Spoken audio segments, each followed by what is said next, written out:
Claire and welcome to my channel. I'm going to talk a bit more today about my grief journey after my dad passed away at the end of September 2019, which was just over 7 months ago. And also I've recently discovered that I'm pretty sure I'm autistic, so there's a bit in the later on in the video about an autistic shutdown. So let's get started. So after my dad passed away, I'm not quite sure how I managed to get through it really, but I just had so much to do, getting things organised for the funeral and with his finances and contacting all sorts of people. It just went by in a blur really. So to keep organised, I found a really big A4 notebook to write everything down in, all the things that I needed to do and lists and things. It just helped to remember everything really, because I was struggling to come to terms with losing my dad and also had so much to do. So yeah, it really helped to, and have folders as well, because the hospice where he passed away had quite a lot of information that they gave me. And so I kept all that and all the important letters and documents and things in different folders, just to kind of, so I knew where everything was.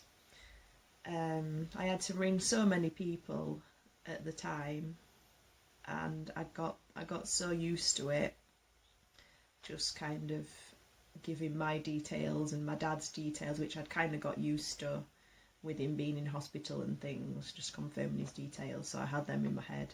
I sometimes even give them when I have to give my details these days, because they're so, his like date of birth and things, they're so ingrained in my head that I just need to, they won't go away now. So yeah, so I don't know how I managed to ring, but I managed to ring quite a lot of people, and kind of made a list each day of the important things and people that I wanted to ring, and yeah, just got through it as took each day as it came, and yeah, just did it the best I could.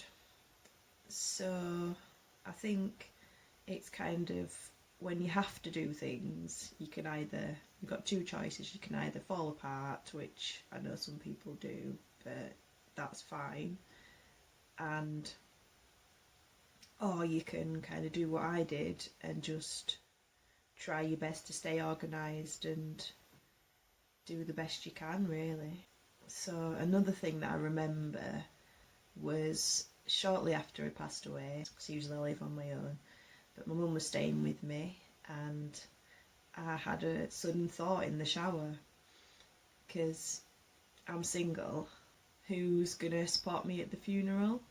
And I kind of burst into tears, went in and hugged my mum and kind of told her, and I remember trying to get the words out in floods of tears. I'm like, you've got my stepdad, and my sister's got her partner, but I've got no one.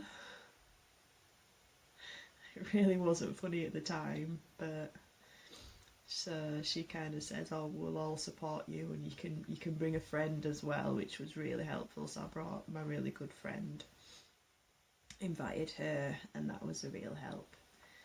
So yeah, that was something that kind of, you don't really think about it until it happens, because like my dad was my person, and yeah, so that was a difficult one. So let's talk about my autistic shutdown on the day that he passed away. At the time I didn't know that it was a shutdown.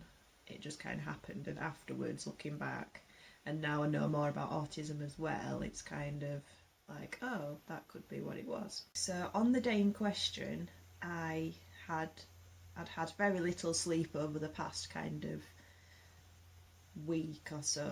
That morning and the morning before, I'd had a call from the hospice at like 20 to 4 in the morning, so I'd been up pretty early those days, so I was kind of exhausted. My sister and her partner, her boyfriend, decided to come over on that day, and after we'd had lunch and had a bit of a chat, and I had an important phone call as well, which kind of was hard, from the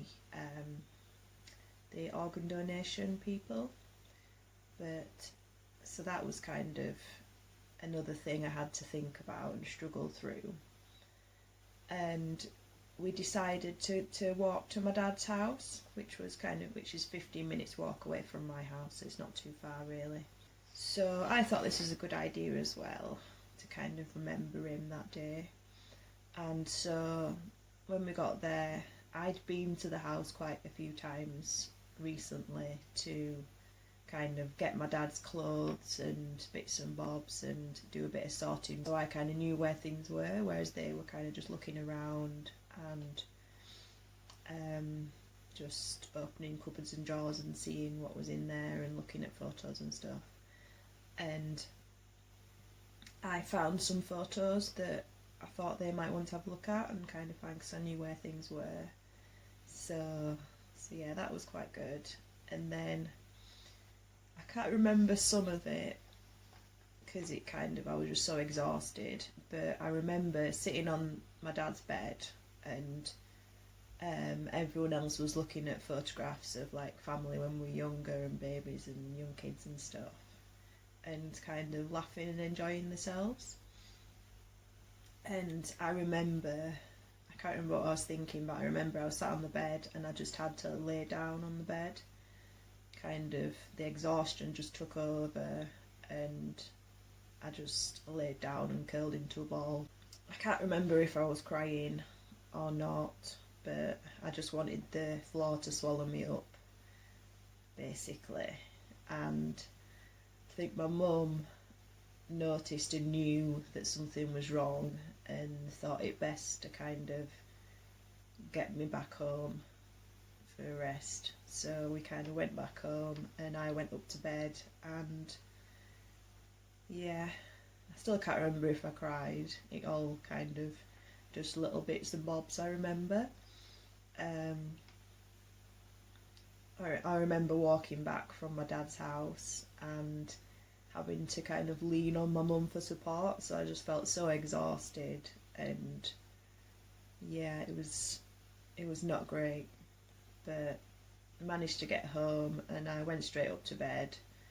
And again, I can't remember if I cried or if I slept or if I just kind of listened to music or something, because music did help a lot.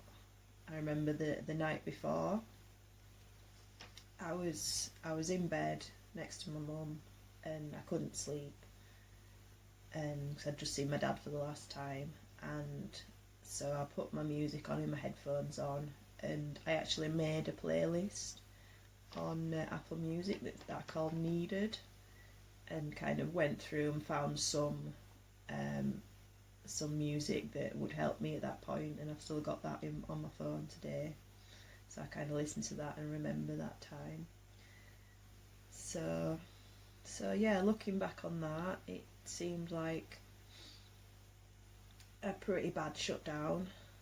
So I've not really looked fully into my past and seen what the other things were that could be shutdowns to do with autism, but I might do that in the future.